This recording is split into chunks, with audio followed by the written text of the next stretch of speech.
Halo, selamat pagi trader semua. Perkenalkan, saya Daha Marta, Technical Analyst BRI DS.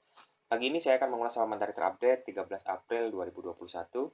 Saham mentari adalah sajian pagi menu trading dari BRI dan Reksa Sekuritas yang berisi rangkuman terupdate dari pergerakan indeks, currency, dan komoditi. Terdapat pula update berita dan rekomendasi saham yang menarik secara teknikal yang dapat dijadikan referensi dalam mengambil keputusan untuk melakukan transaksi saham. Saya akan langsung update berita dari Key Performance Index ya. IHSG dan LQ45 pada perdagangan Senin ini ditutup koreksi cukup dalam disebabkan pergerakan bursa regional yang negatif akibat munculnya kabar bahwa munculnya uh, vaksin di Cina ini tidak memiliki tingkat perlindungan yang tinggi terhadap COVID-19. Padahal sekitar 60% yang dipakai pemerintah Indonesia dalam program vaksinasi saat ini adalah produksi Cina. Di samping itu, data penjualan retail pada Februari mengalami kontraksi dan melemahnya rupiah kita menambah beban pada IHSG kemarin. Sementara itu, bursa saham Amerika Serikat ditutup variatif cenderung melemah. Hal ini akibat para pelaku pasar mengantisipasi rilisnya kinerja keuangan korporasi di sana dan naiknya imbal hasil obligasi. Next, update indeks Eido, VIX, dan DXY. Indeks Eido pada Senin terkontraksi 2,5%, indeks VIX kembali naik 1,32%, namun masih di bawah level 1,7. Hal ini berarti kekhawatiran dan volatilitas pasar ini masih tetap terjaga. Indeks DXY koreksi tipis 0,05% sehingga berpotensi positif ke pergerakan 7 mata uang utama dan juga rupiah kita. Selanjutnya update dari bursa saham ASEAN. Bursa saham ASEAN dan regional mayoritas bergerak negatif. Hang Seng dan Shanghai ini terkoreksi sekitar 1%. Pelaku pasar di Cina merespon pengakuan pejabat Cina yang menyatakan bahwa vaksin mereka ini kurang efektif untuk melawan virus COVID-19 dan butuh tambahan formula. Dan juga data ekonomi yang semakin tumbuh masih membuat pelaku pasar khawatir di sana akan terjadinya pengetatan kebijakan bank sentral dan berpengaruh pada pergerakan pasar saham. Selanjutnya update currency and bond yield. USD ADR menguat pada Senin dan masih bergerak di atas level psikologis 14.500 sehingga menekan pergerakan indeks kita kemarin ya. Selanjutnya yield treasury kita naik hampir 1% namun masih di bawah level 6,7 dan US 10 year bergerak stabil di bawah level 1,7 namun masih dalam tren penguatan dalam sebulan terakhir. Tren pelemahan yield Indonesia kita ini dalam sepekan terakhir ini membuka peluang bahwa rupiah kita bisa stabil. G3 currency mayoritas mengalami penguatan, hal ini sejalan dengan pelemahan indeks DXY.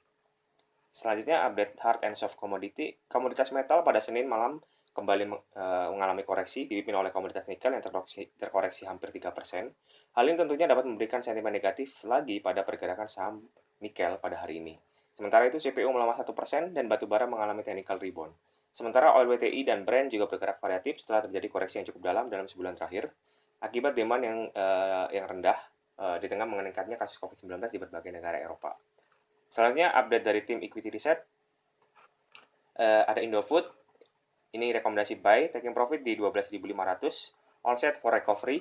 Kami memprediksi pertumbuhan laba bersih untuk full year 2021 ini sebesar 2,3% secara year on year, didukung oleh pertumbuhan pendapatan dan margin yang memiliki kenaikan pada biaya bunga dan kerugian akibat currency. Konsolidasi Penhill akan meningkatkan penjualan mie instan tahun ini dan kami berasumsi pertumbuhannya bisa mencapai 24% year on year dengan estimasi volume sebanyak 5 miliar kemasan. Selanjutnya, Indofood taking profit, rekomendasi buy, taking profit di 9.000. And anti-sync valuation, pertumbuhan pendapatan Indofood full year 2021 kami estimasikan sebesar 13,7% secara year on year, didukung oleh pertumbuhan dari ICBB sebesar 17,9% year on year, yang didukung oleh penjualan dari Penhill. Lalu Bogasari tumbuh 7% year on year dari peningkatan volume penjualan dan kenaikan ASP, average selling price, dan agribisnis tumbuh 9% secara year on year didukung oleh stabilnya harga CPO. Selanjutnya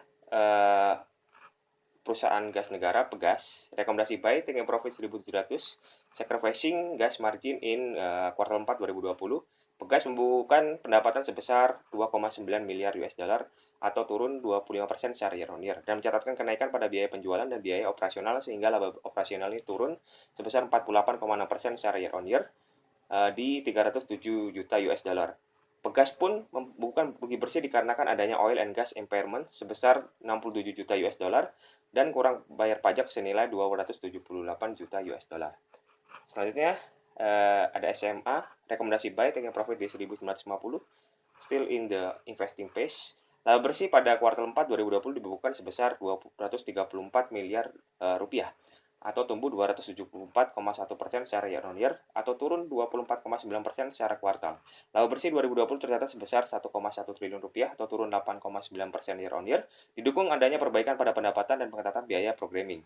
Kami meningkatkan rekomendasi menjadi buy atas pertimbangan adanya penurunan WACC, dampak dari berkurangnya hutang pada balance sheet, dan kenaikan valuasi video seiring dengan meningkatnya respon dari audiens. Untuk detailnya, Bradis bisa download serta komentari di official Telegram kami ya, dan linknya ada di caption di bawah ini. Next,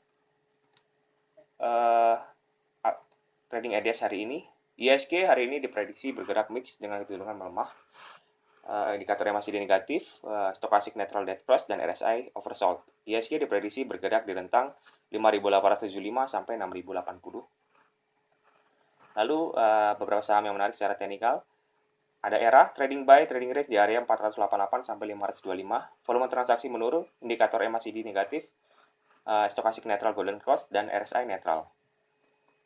Selanjutnya, SSIA, trading buy, trading range di area 476 sampai 525. Volume transaksi kemarin meningkat, indikator MACD positif, indikator Stochastic Neutral, dan indikator RSI netral melemah. Next, Pegas, rekomendasi sell, terdapat pola double top di Pegas, trading range di Pegas di area 1200 sampai 1290. Volume transaksi meningkat, MACD negatif menguat, Stochastic Dead Cross, dan RSI-nya oversold.